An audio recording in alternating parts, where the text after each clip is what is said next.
For over 100 years, the name Jack the Ripper has sent chills down spines. He was a phantom, a nightmare figure who vanished into the fog as quickly as he appeared. His gruesome crimes, etched in the collective memory of London, remained unsolved. The mystery endured.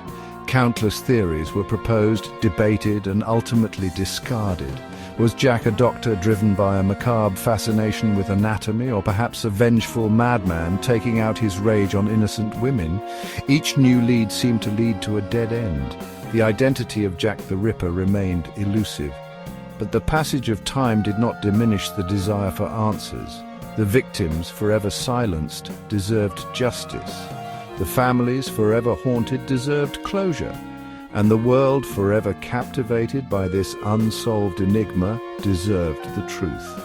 Now, thanks to cutting-edge science and painstaking detective work, we may finally have it. The puzzle that has baffled generations may finally be solved. Jack the Ripper, the monster who stalked the shadows of Whitechapel, has a name. In the autumn of 1888, a wave of terror swept through London's East End. The Whitechapel district, a labyrinth of poverty and vice, became synonymous with fear.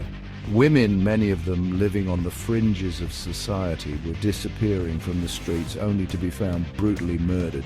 The killer, quickly dubbed Jack the Ripper by the press, targeted prostitutes. His methods were savage, his brutality shocking, even to a city accustomed to violence. The victims' throats were slashed, their bodies mutilated, often with organs removed. The precision of the incisions suggested a chilling familiarity with human anatomy. 5 murders, known as the Canonical Five, are definitively attributed to Jack Mary Ann Nichols, Annie Chapman, Elizabeth Stride, Catherine Eddowes, and Mary Jane Kelly. Each murder further fueled the public's terror and the police's desperation to catch the killer. Despite their efforts, Jack the Ripper was never apprehended. The murders had a profound impact on Victorian society. The image of a shadowy figure preying on vulnerable women in the heart of London shook the city to its core.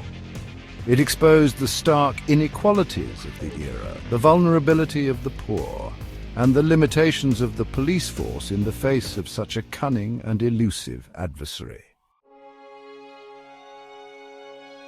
Among the many names on the long list of Jack the Ripper suspects, one stood out: Aaron Kosminski. A Polish immigrant living in Whitechapel, Kosminski fit the profile developed by investigators at the time. He was a barber, familiar with the use of sharp instruments, and resided in the heart of the Ripper's hunting ground. But more importantly, Kosminski suffered from severe mental illness. Records from the time describe him as experiencing auditory hallucinations, paranoid delusions, and a profound fear of others. He refused food, neglected his hygiene, and displayed erratic, often violent behavior.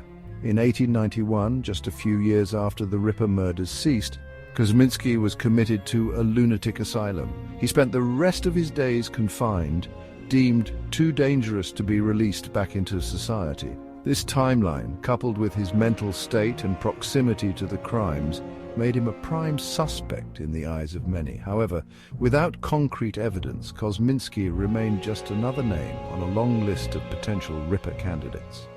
The mystery of his connection to the Whitechapel atrocities continued, waiting for the day when science could either confirm or deny his guilt. Section 4. Unmasking Jack, the Shawl and DNA Evidence. In 2007, I acquired a silk shawl said to have been found beside the body of Catherine Eddowes, one of Jack the Ripper's victims. Intrigued by its provenance and determined to uncover its secrets, I embarked on a 7-year journey that would culminate in a groundbreaking discovery. Forensic examination of the shawl revealed startling evidence. Semen stains preserved for over a century offered a tantalizing opportunity to finally unmask the killer.